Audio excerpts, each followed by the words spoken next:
ካንተ ህይወት አይበልጥም። እኔ ሰርቻ አገኛለሁ።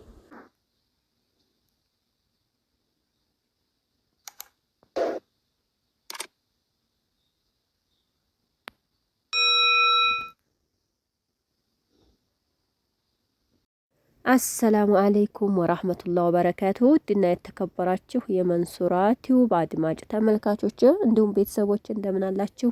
በያላችሁበት ሰላማችሁ ይብዛ። እንግዲህ አሁንም እንደተለመደው በአዲስ ቪዲዮ መጥቻለሁ ማለት ነው። ቪዲዮን ላይክ፣ ሼር፣ ሰብስክራይብ እያረጋችሁ አበረታቱኝ። አይከፈልበትም በቅንነት። እንግዲህ ሰሞኑን የምለቃቸው ቪዲዮዎች እየታዩልኝ አይደለም። እንግዲህ የእናንተን እገዛ ፈልጋለሁ ማለት ነው። የመዳም ቅመሞች አሳድጉኝ፣ አበረታቱኝ፣ ላይክ ሼር አርጉልኝ እላችኋለሁኝ ማለት ነው የኔ ቅኖች።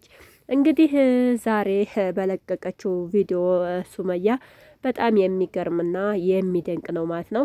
በጣም ጀግና ናት ማለት ነው። ከጀግናም በላይ ጀግና ናት እና ማንኛይቱም ሴት ይህንን ነገር ታረገዋለች ወይም ይሄን ትናገራለች ብዬ አላስብም ማለት ነው።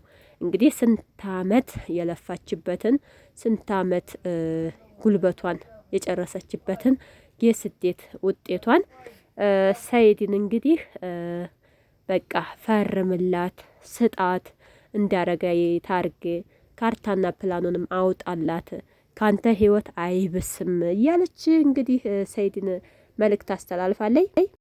እና ይሄንንም ያለች ያው ትናንትና እነ አዩና ሰይድ የለቀቁት ቪዲዮ በቃ መሬቱን የሱመያን ቤት በእኔ ስም መቀየር አለብህ የሚለውን ቪዲዮ ካየች በኋላ ሱመያ እንግዲህ ሌላይቱ ብትሆን ትንጨረጨር ነበር። የታባቷን የለፋሁበትን እንዴት ብላ ትወስዳለች የሚል ነበር የሚያቀርቡትና ሱመያ ግን ስጣት፣ ችግር የለውም፣ እኔ የመዳም ቅመሞች ይኑሩልኝ።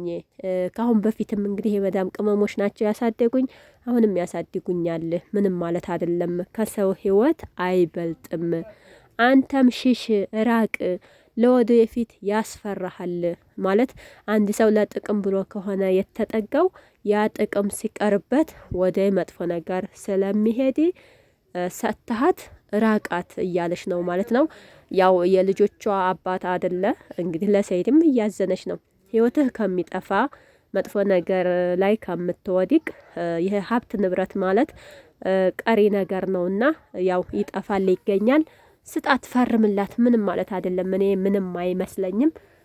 ለህይወቴ ብቻ ነው የማስበው። እሷ እንዳታገኘኝ፣ እሷ በቃ የሆነ ነገር እንዳታረገኝ ስለምፈራ እንኳን እሷ ጋር መገናኘት ቀርቶ አይደለም በውስጤ አላስበውም እያለች መልእክት አስተላልፋለች። እውነቷን ነው። ልብ የሌለው ውሻ ማር ይቀላውጣል ላሉ አዩ እኮ ልብ አታለች። የሱመያን ንብረት ለኔ ፈርምልኝ ስትል ማለት ነው።